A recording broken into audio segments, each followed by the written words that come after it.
Hey guys, and welcome back to Dark Souls. We're here in the Duke's Archives, and we are ready. I think we're ready to take on Seath. Just gonna put a point into Vitality there.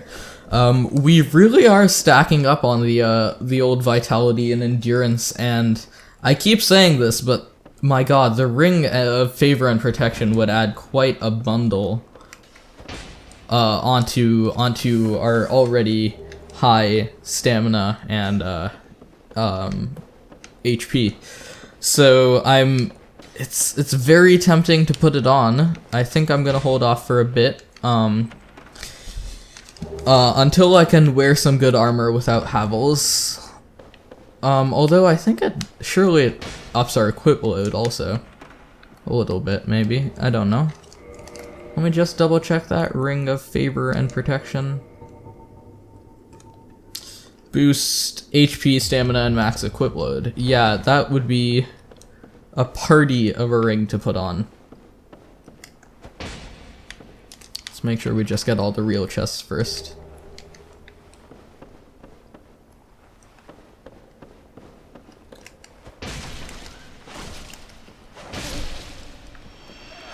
Okay.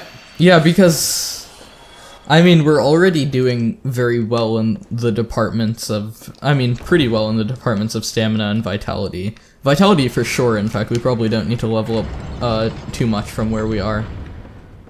But it might be prudent to put on that ring. I don't know, it's tempting, but it takes away a ring slot. Although currently the only other ring I'm using is Havels and Chloranthy Ring, which are both kind of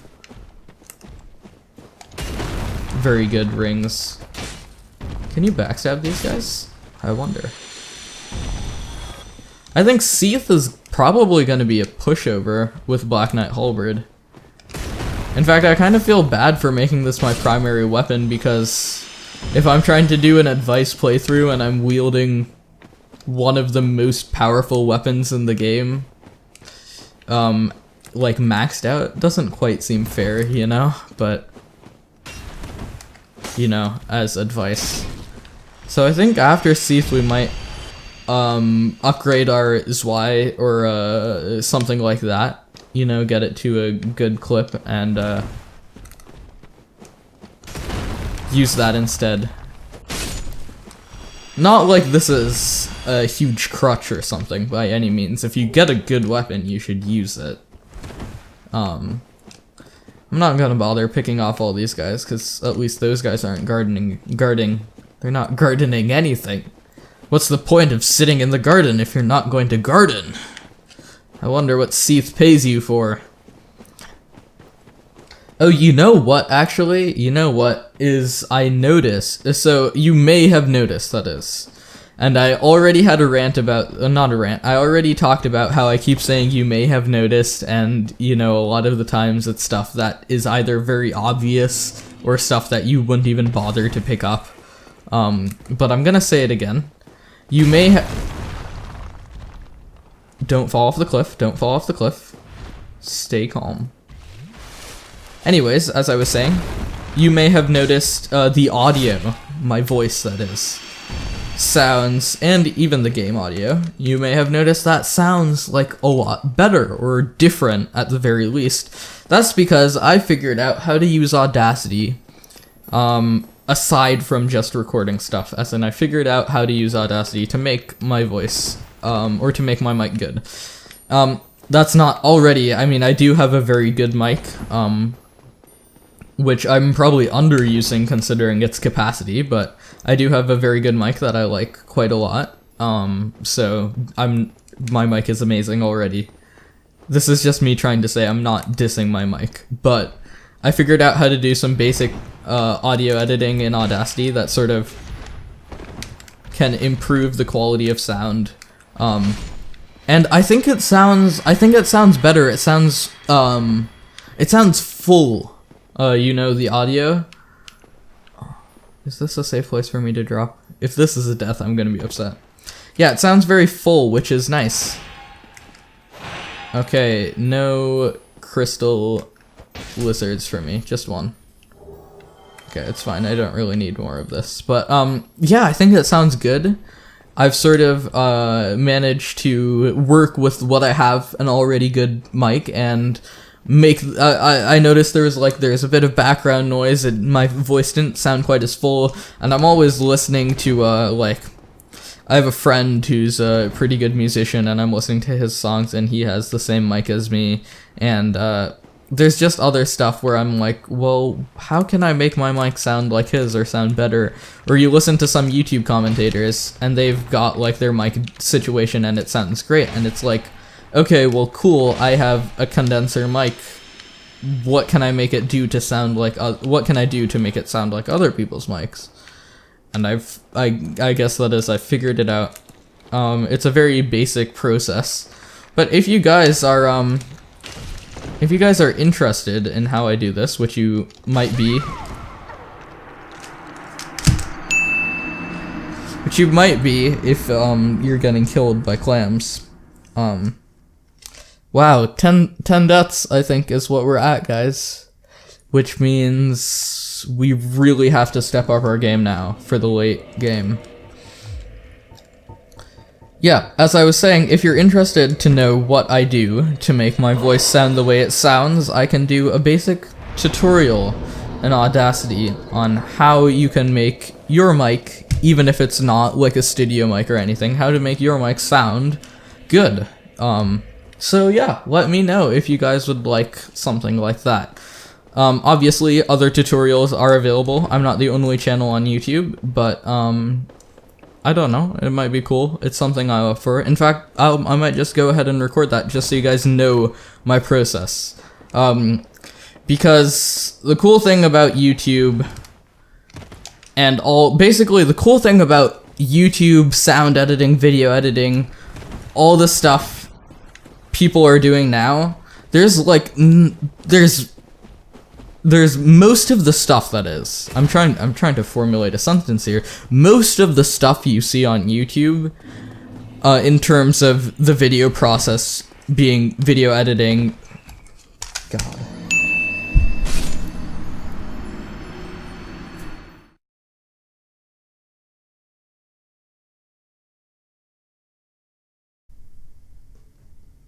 That's fine. It's not like I cared. Most of the stuff you see on YouTube, like that, is stuff you can do with just a bit of learning. So if you kids, you're looking to learn how to beat Dark Souls, how to fall down the crystal caves just like that, it is something hard to master, let me tell you.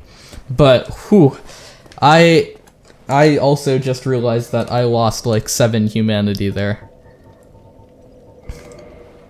So yeah, let's get back to the conversation, but I'll pay more attention to the game at hand. Geez, 2 deaths in 1 episode.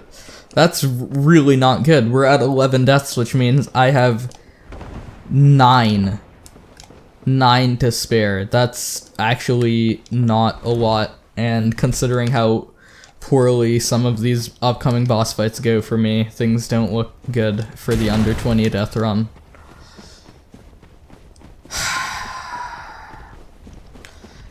Anyways, as I was saying, the cool thing about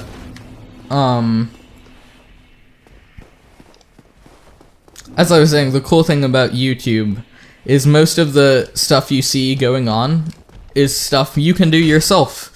So if you see someone doing something on YouTube that isn't, like, absurd and obviously involves a bunch of money, like, I don't know, what the slow-mo guy, I guess the slow-mo guys don't do stuff that, I don't know.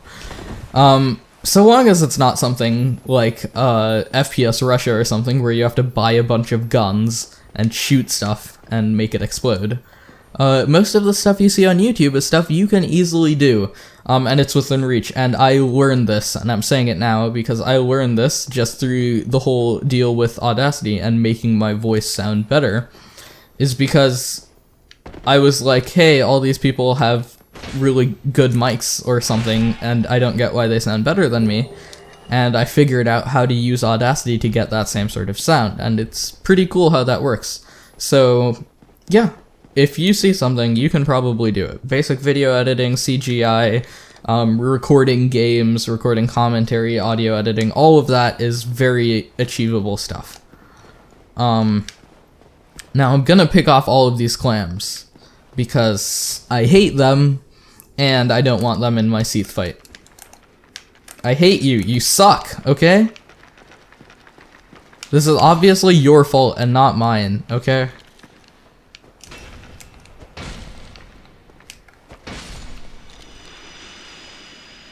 It's 2 well-timed hits to kill. Let's keep that in mind. Okay, you're the worst. You suck, okay? Look at you, hiding in your stupid little corner like a jerk. Well, you know what? You're dead now. That's right. Do I sound upset? I'm not upset.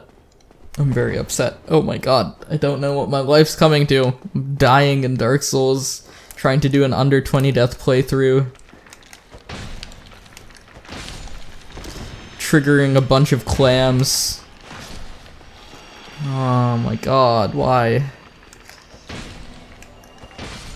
I didn't ask for any of this. Okay, why couldn't it have been that easy the first time when I died? And why did I have to die in that cave like a jerk? Like an idiot, that is. Some things.